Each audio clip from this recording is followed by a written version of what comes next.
One of the best criticisms of conservatism actually comes from the right, and that it seems to be, in the long arc of history, ultimately a losing strategy.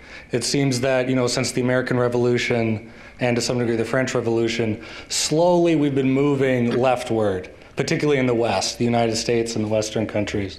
So I guess my question is, are we just holding the line and buying time?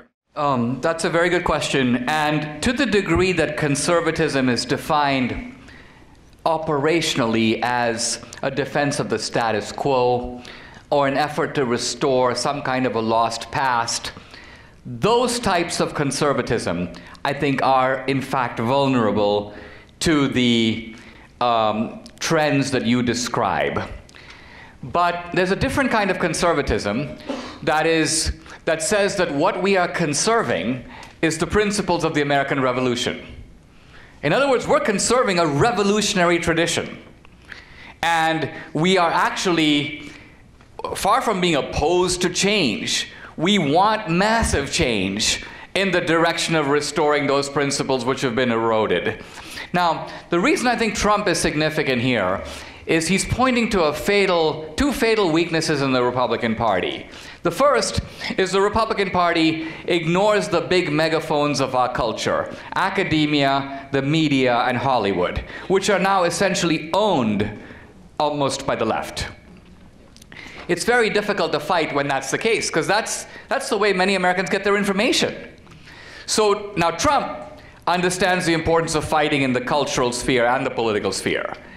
And that's why when he's pulling us out of the trade treaty, he's working on Obamacare, he's got the tax plan, but he finds time to swat Meryl Streep and take on Saturday Night Live and the NFL, because he knows that this cultural territory is really important.